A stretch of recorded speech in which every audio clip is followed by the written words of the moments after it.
Hey guys, welcome back to Once Over Wrestling. My name is Doc. This is my wife, Kaz, and we're back to give you guys a once-over of all things WWE. This is the second video in a row where we've done everything all in one go. We've got some things we're working out, but yeah, we're gonna hit all the highlights. Give you guys what happened as quickly as we can. And exactly, we'll get through it. But before we get to it, if you guys could hit the like button, hit the subscribe button, you could hit the notification bell to let you know when we upload new videos. And what was the other one? Share it with a friend. You could leave us a comment on this video, tell us what you thought about it, about all things WWE, or you could check us out on social media.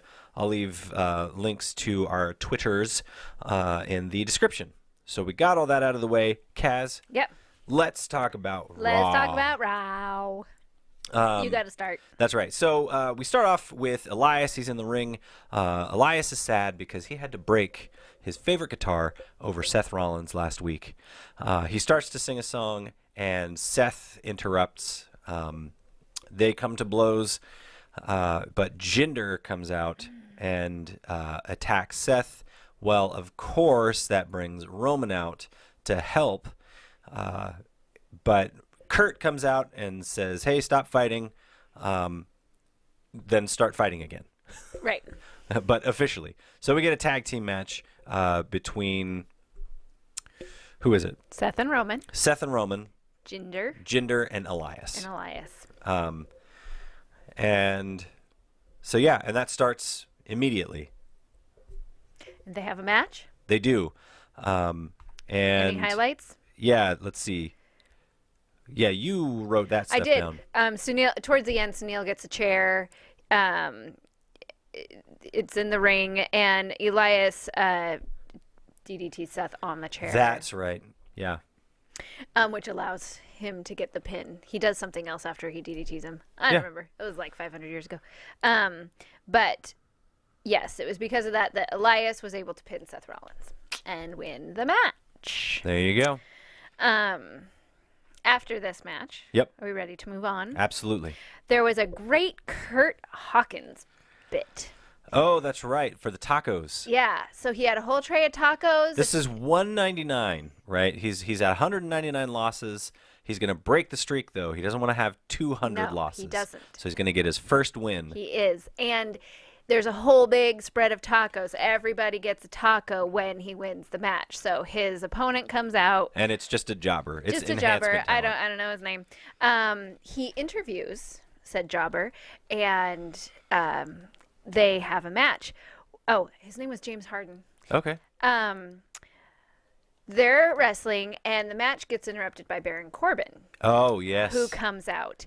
He does an end of days to James Harden, so the match is basically Kurt Hawkins loses by default. Because it was like Baron Corbin came out and helped him with the win. So he gets, I see. So he gets DQ'd because it looks like Baron is helping him. Yeah. So it is kind of his 200. So yeah, that's a loss, man. A loss is a loss. A loss is a loss. So Kurt Hawkins is very upset. But Baron Corbin then dumps the taco table on top of him, and man, what a mean dude. 200 losses, 200 L's for Kurt Hawkins. There is a backstage bit I'll mention because it's Kurt Angle with Baron Corbin. Yes, and this is very important. It is important because he's like, I'm not happy with these matches I've had and the people I'm being paired up with and blah, blah, blah. So he has talked to Stephanie McMahon, who has made him the Constable Corbin. He is there to make sure that everything is fair and there's no cheating, which is ironic because he just interfered in a match. Yeah. But whatever. I think that this is going to be good for Baron and for Kurt, because at least this way, Stephanie, even when Mick Foley was the general manager of Raw, she was constantly like bullying him. But now she gets to bully Kurt Angle through Baron Corbin. So at least now when he's being bullied, he has to, look up at Corbin and yeah, I think it's going to be good for both of them. He's the constable. Yeah. Let's see. We have the the Natty and Nia match next, and Natty's knee gets hurt somewhere in the process, which is interesting. She just goes to hit the ropes. She's just running the ropes. She runs the ropes, and then suddenly it's like, oh, my knee. Yep. But basically makes it Nia's fault that her knee is injured. Well, and I don't even know. Like, somehow she does, but it's... Not in the moment, but there's a later backstage segment where Nia's like, Natty, I'm so sorry I hurt you. And Rhonda's, like, defending Natty. Yeah, because Rhonda comes out and helps Natty backstage before that little segment. And, it's so weird. Weren't we just talking about this last week about Nia, how they switched her from being a babyface to a heel, and now she's a babyface again, like saying, I'm sorry for hurting injury. You, you're my friend. Like, isn't that the point of wrestling matches? I never meant to hurt you, which she didn't. Natty just hurt herself. But you wanted to hurt her. It's right? A wrestling match. You're wrestling together. I don't know. I don't know what's going on there. Weird. I'm not loving it. We have a Braun Strowman and Bobby Roode match. Yes. Which is a match. It's. Yeah. The funny part was that Bobby uses a ladder. He puts it between himself and Braun, but Braun just smashes it with his huge hands. He does. The funniest part about that to me was when he has the ladder between him and Bobby is taunting Braun and does this to him. Of course. And that's when Braun. Yeah, he smashes it. Yeah. And then he does a running DDT to Bobby and... I'm going to use that as our thumbnail, by the way. So. Yeah, that sounds about right. That's when we You should do it again so I can get both of us. Let's see. What came next? Oh, the Battle Royal was next, right? The tag team? Yes. Battle Royal? Tag team Battle Royale. Yeah. Do you say Royal or Royale? Royal. I like Royale. Can I call it that? Well, I mean, if you want to be wrong, you can. I'll be wrong. Yes, so that's what's next. Yeah, so all the tag teams, essentially, the tag team division from Raw, but really the stars of this show are the B team. The B team. Yes. There were 6 tag teams out there. I don't even remember who all was in it. I have it written down. We've got Dolphin Drew and... Drigler, that's Dolphin Drew. Ascension, Brazongo, Titus Worldwide, the Revival? B team, the Revival, and Rhino and Heath Slater. Yeah. So it comes down to Rhino and Heath Slater in the B team. And Heath Slater accidentally knocks Rhino off of the apron, the ring apron, as he's trying to get back into the ring. And that's what gives the B team their win. So the B team is the number 1 contender for the Raw tag team titles, which means that Bo and Bray are gonna face each other. They're gonna face each other. That's kind pretty of exciting. Cool. Yeah. Yeah. So. And just the looks on their faces when they win, they've turned celebrating into like a beautiful art. They're pretty good at it. Yeah. Let's see. We have the Bobby Lashley and Sami Zayn talkie bit. Yeah, Bobby Lashley, he's talking. He calls out Sami Zayn. Sami's in the crowd, and that's where he does all of his talking from the safety of the crowd. I mean, it's pretty in line with what Sami has been saying in the past, but the last thing he says is the thing that actually makes Bobby Lashley mad.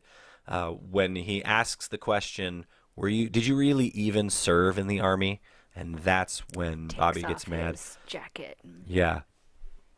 But the weird thing is, like, he's given this mad face. Sami walks away. Bobby's music plays, and then he just goes back to Mr. Smiles. Yeah. It's an odd feud. You should mention the bit where Sami hurt his hand. Oh my gosh! And he goes to grab the mic. Yeah, he's talking about how. Yeah, exactly. I can't even hold this mic. Ow! Ow! That was pretty funny. Yeah, Sammy's a genius, man. He's good. We have a Roman and Ginger fight backstage, and then we have the 6-woman tag match. Yep. With Sasha, Alexa Bliss, and Ember Moon versus the Riot Squad. Yep. at some point during the match, Alexa hurts her leg. And she leaves. And so they're having the match, they're continuing with the match. It looks like the Riot Squad is going to win, but Bayley comes out. Bayley came out. She runs down to the ring. She puts the hurt on Liv Morgan and Sarah Logan, ends up pinning, I think it was Sarah Logan. And gets the win, which is, weird because it's like she wasn't even in the match. How can someone who's not in the match get the win? Well, in this. Yeah, so we go to commercial. When we come back to commercial, Ember Moon, Bayley, and Sasha are all walking backstage. Baron Corbin has told Kurt Angle that he needs to tell. He's talked to Stephanie. Kurt Angle needs to tell them that match didn't count, essentially. So Kurt sees them as they're walking backstage and says that. And then they're all just like, what? Huh? I look forward to the day when one of the ladies' matches is my favorite. Mm-hmm. It hasn't happened yet. Yeah. Big Show does a Special Olympics promo. Yeah, so he comes out. It's kind of a cool moment. The Special Olympics team is up at the top of the ramp, and he gives a little promo on them and how great they are. But then Finn Balor's music hits. He comes out, and they all do his entrance with him. And before he goes to walk down the ramp to the ring, he gives he two sweets all of the not all of them, but so cool. a lot of the team. So that was really cool. Yeah, but he's coming down to the ring because the main event is Finn Balor versus Kevin Owens. How'd that go? It was a good match. It was actually it wasn't anything super duper special, but it was a good solid match. The only problem is that the way that it ends is Kevin Owens is kind of raining down strikes on Finn in the turnbuckle. The ref is counting, obviously. He counts to 5, but Kevin just keeps wailing on him, and so it's a DQ. Kevin Owens hits him with a frog splash, leaves him laying out. He goes out, grabs a ladder, puts it in the ring, climbs to the top, looks at the Money in the Bank briefcase, but then he looks down and sees that Finn is still laid out. So he turns around. It looks like he's going to frog splash Finn Balor from the top of the ladder. But he goes, whoa! And then he gets down a couple rungs. He looks like he's going to go for it again. And while he's going through this, Finn recovers, gets up, tosses him off of the ladder, and Finn hits a coup de grace off of the ladder. He climbs back up, takes the briefcase off of the chain. But it doesn't matter because they have to redo it, essentially, because it was a DQ. Yeah, it was a DQ finish. That's Raw? Yep. How many pancakes? 3. I'm going to give it 2. Okay. 2 pancakes. Below average. You did miss the Kurt Hawkins bit, though.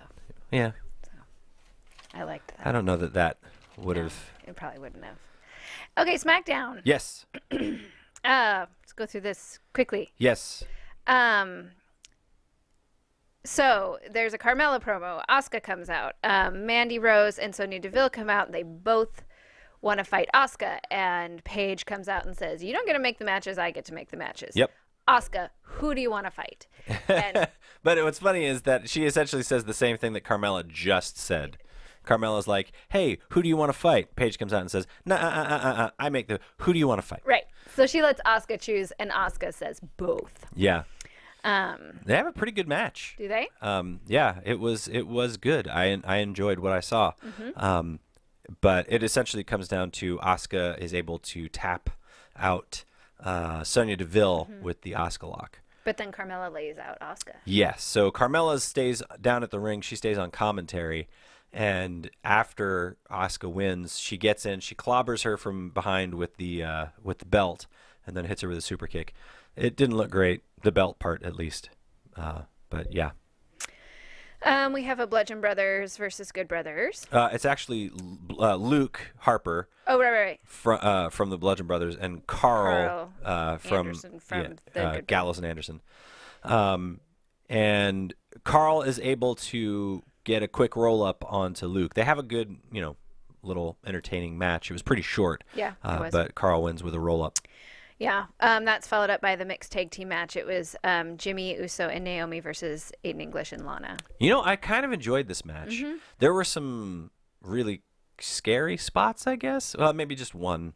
It was when Naomi goes over the top rope. I was just like, oh, man, you should thank Aiden English for saving your life. For catching you there. But Didn't look quite right. I was actually pretty entertained with this. But Naomi and Jey Uso are able to get the win. Or Jimmy Uso, I'm sorry. Yes, they do get the win. They have their own Texas merch. They're in Texas. And they do. Their merch says Texas since day one. And it was dark blue and red. And I actually really liked the colors. Yeah. I liked the way it looked. I liked their get up. I don't know what that means because I don't think they're from Texas. Are they from Florida? I don't know. They live in Florida. I don't know if that's where they're from. AJ and Shinsuke. Yeah, that's a backstage segment for the contract signing. AJ immediately signs the contract for the last man standing match. Turns the contract around for Shinsuke. Shinsuke is becoming the master of weird faces. He really is. I think he always has been, but he's really pulling them out. He's pulling out all the stops on WWE programming. He grabs the pen from AJ and he says, no, he has a pen. He says, my pen doesn't work. AJ gives him his pen. He says, this pen is out of ink. AJ gets mad that he's, not signing the contract, and he smacks him right in his face. There are a couple people that are holding him back, and they remove AJ from the situation. Shinsuke grabs a pen from his suit pocket, signs the contract, stands up, looks at Paige, and says, last man standing, and then walks off. It was weird, but it was all right. Nah. Everything with Shinsuke is weird. Becky versus Charlotte. I honestly thought, the two of the best wrestlers in the women's division, I thought the match would be better than it was, but it was all right. Yeah. Becky wins, which I'm glad about. Yes, so that was the best part of it, that it looks like they're starting to redeem Becky a little bit. That'd be great. So, yeah. There's a bunch of little interviews. Joe, Big Cass with Renee, Dasha and Sin Cara with Selena Vega. Yeah, and Andrade Almas attacks Sin Cara. The Big Cass thing was terrible. The Big Cass interview was awful. Cass was essentially saying things that weren't true about Daniel Bryan. He was like, he's never been in the ring with someone like me. Well, he was just in the ring with you. Twice. Except those times when he was literally with you. Yeah, exactly. Like, he's never had to deal with it. No, he just did, bro. So the whole thing was just bad. Yeah. But then we have the New Day versus the Miz. Yeah, so Miz... Rusev and Samoa Joe match. Yeah, so they're backstage, and Miz is doing Miz Jitsu. And he almost hits Mr. Booty'sworth. Yeah. And so then they have a fun little thing where they're trying to get Miz to pick who is going to be from the New Day, who is going to be in the Money in the Bank match. So they tell him that he's got to close his eyes, so they pull his little headband down over his eyes, and they switch the hats. They have all the names in a hat, but then they switch the hat. They put another hat in there that has pancake batter in it. Miz puts his hand in the pancake batter, but he's able to kind of fling it. He gets mad and he flings it onto all of them. Faces. Yeah, it was pretty funny. Yeah, it was good. Then there's the match between them, which was a good match. It was a really good match. It was so fast paced, which is so nice. Xavier Woods to just have really a match good. that just boom, boom, boom goes. Yeah, I think they're all good. Yeah, I as much as I love Samoa Joe. He's one of my favorites. Man, Xavier Woods is just tearing it up. Yeah. It was a really, really fun match. It was a good match. But it all came to a head when it looks like Joe, Rusev, and Miz have the upper hand. But Miz says, it looks like he's doing long division. He's just he's doing the math. Yeah. So he gets them to bring, I can't remember who it is. Maybe it's Xavier, into the ring. And Miz grabs a big plate of pancakes. There's sort of a distraction. Miz turns around. When he turns back around to throw the pancakes, it actually hits Joe and Rusev. Rusev hits him with a Machka kick. Joe hits him with a senton, and they walk off. Big E and Kofi are able to hit a midnight hour and get the win. Yep. Yeah, it was a fun match. I enjoyed that match. It was a really fun match. It was entertaining. It was fast paced, and it was it was good. Yeah, good storytelling between the Miz and the New Day. I'm really digging it. Yeah, it's good. That was SmackDown. How many pancakes? 3.5. I'll give it 3.5 pancakes too. Sweet. It was good. So on the same page. All right, let's blast through 205 Live. There was 205 really Live. only one match that you really need to talk about because TJP had a match with a jobber and is doing the same. I don't like the level of competition I'm getting. Lucha House Party, Lince Dorado and Brian Kendrick had a pretty mediocre match. The big match was Mustafa Ali versus Buddy Murphy. They have a really, really long match with a lot of good spots in it. Yeah. The match was very long, and there were a lot of good spots. There was a lot of kind of slow in between a lot of those good spots. Yes. But they got a "This is awesome" chant, and it was a good match. Yeah. There's a reverse Rana that looked really good. Like a turnbuckle spot. Some spots out on the ring apron. Just a good match. Looks dangerous. Yeah, looks like it's surprising nobody's hurt. Yeah. But that all ends up, though, sort of unsatisfyingly when Hideo Itami comes in. He hits Mustafa Ali and Buddy Murphy, and then he's able to hit his move. I can't even remember what they call it. That weird knee thing onto Mustafa Ali, and that was the end of that match. And Buddy Murphy, he gets him too. Does he? Yeah, okay. He does. So yeah, that was the end of that the was match, really... and that was the end of 205 Live. Yeah. So how many pancakes? I'll give it 2.5. I was going to give it 2. Halfway. I was going to give it 2. Right down the middle. Because that match was pretty good, but overall. Yeah. NXT. Let's do it. Let's do it.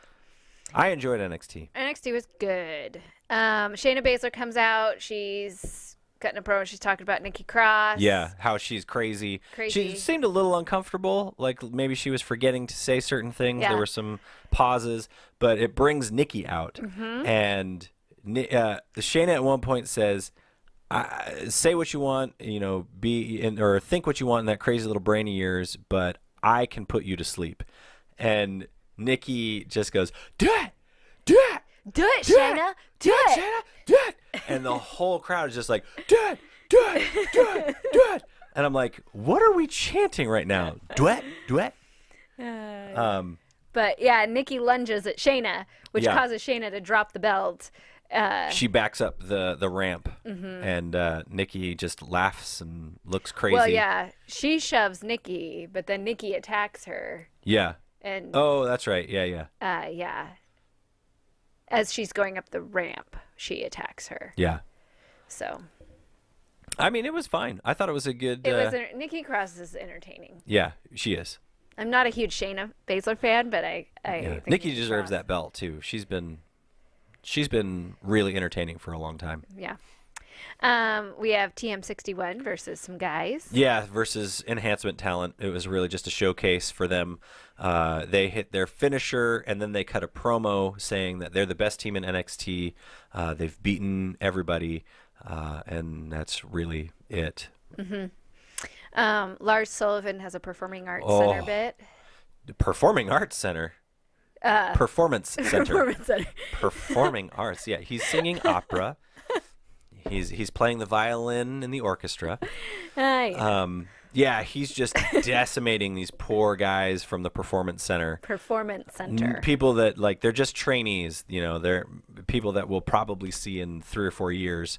But it's really just to kind of build him up as a monster. Yeah. Then there's a Aleister Black video package.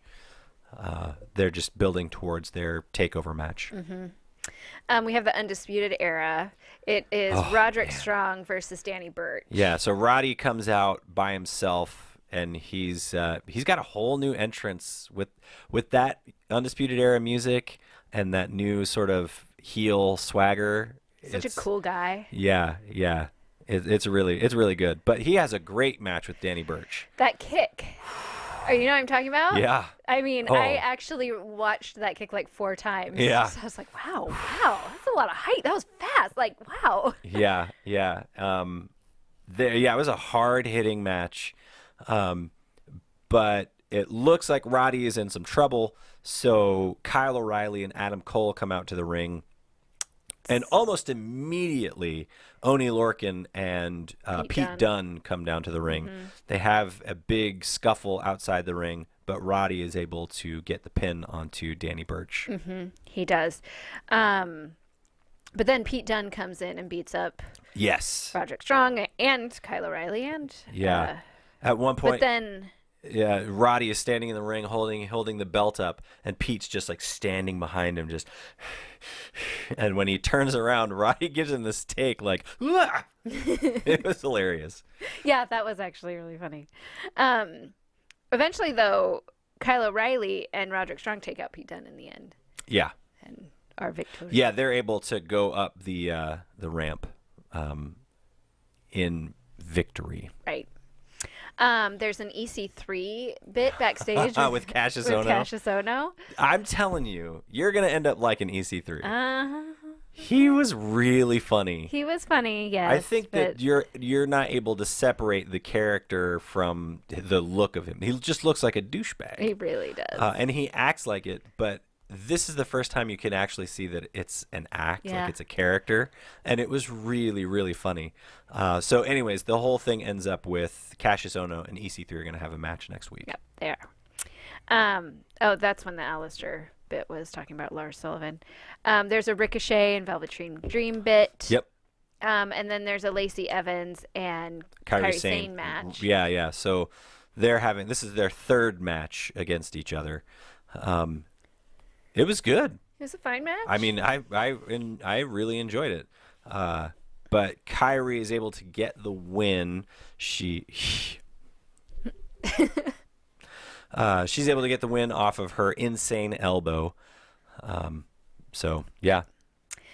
Next, Tommaso Ciampa. Yeah, he just comes out and cuts a promo. He does, but boy, the crowd loves to hate him.